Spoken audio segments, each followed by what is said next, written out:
വന്നല്ലോ, സമാധാനമായി. മലയാളികൾക്ക് പുതിയ ഭാവത്തിലും പുതിയ രൂപത്തിലും തമാശകൾ നൽകാൻ ശോഭാ സുരേന്ദ്രൻ വരുന്നു. മഞ്ചേശ്വരത്ത് അബ്ദുള്ളക്കുട്ടി നിങ്ങളെ ഝാൻസി റാണി എന്ന് വിശേഷിപ്പിച്ചപ്പോൾ പോലും മലയാളികൾ വലിയ രീതിയിൽ തന്നെ ചിരിച്ചിരുന്നു. അതിൽ നിന്ന് മനസ്സിലാക്കാൻ പറ്റുന്നതേയുള്ളൂ ശോഭാ സുരേന്ദ്രൻ നിങ്ങളുടെ റേഞ്ച് എന്താണ് എന്ന്. ട്രോളന്മാരൊക്കെ വല്ലാത്ത വിഷമത്തിലാണ്.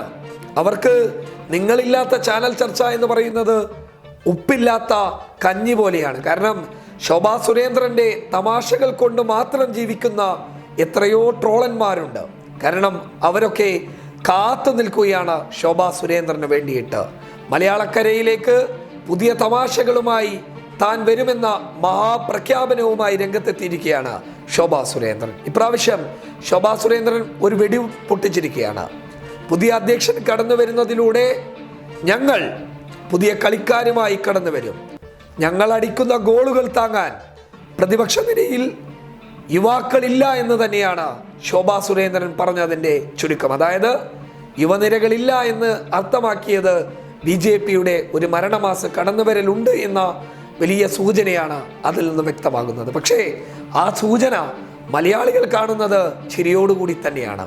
ശോഭാ സുരേന്ദ്രൻ BJPയുടെ സംസ്ഥാന അധ്യക്ഷ സ്ഥാനം സ്വപ്നം കണ്ടിരുന്നു.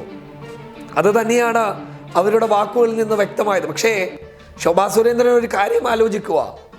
ഇപ്പോൾ പറഞ്ഞതുപോലെ ഞങ്ങൾ പുതിയ കളിക്കാരുമായി വരുന്നു, ഞങ്ങൾ അടിക്കുന്ന ഗോള് താങ്ങാൻ പ്രതിപക്ഷ നിരയിലെ യുവനിരകൾക്ക് സാധിക്കുകയില്ല എന്ന് നിങ്ങൾ പറഞ്ഞല്ലോ.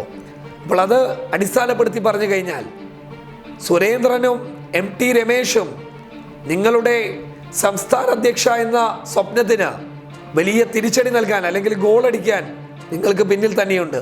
ആദ്യം അവരെ പ്രതിരോധിക്ക്, എന്നിട്ടാവാം പ്രതിപക്ഷത്തെ.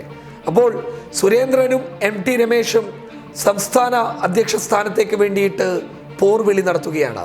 കൃഷ്ണദാസ് പക്ഷം MT രമേശിനോടൊപ്പവും മുരളീധരൻ പക്ഷം സുരേന്ദ്രനോടൊപ്പവും നിൽക്കുമ്പോൾ എല്ലാവരെയും ഒത്തുപിടിച്ച് മുന്നോട്ട് വരാനുള്ള ശോഭാ സുരേന്ദ്രൻ്റെ നീക്കത്തെ ഞങ്ങളൊക്കെ സ്വാഗതം ചെയ്യുകയാണ്. ചാനൽ ചർച്ചകളിൽ ശോഭാ സുരേന്ദ്രൻ സജീവമാവുക, എല്ലായിടത്തും ശോഭാ സുരേന്ദ്രൻ നിറസാന്നിധ്യമാവുക. ടെൻഷൻ അടിച്ചിരിക്കുന്ന മലയാളികൾക്ക് ചിരിക്കാൻ ഇപ്പോൾ നിലവിൽ നിങ്ങളെ കഴിഞ്ഞിട്ടേ മറ്റാരുമുള്ളൂ. News desk public Kerala.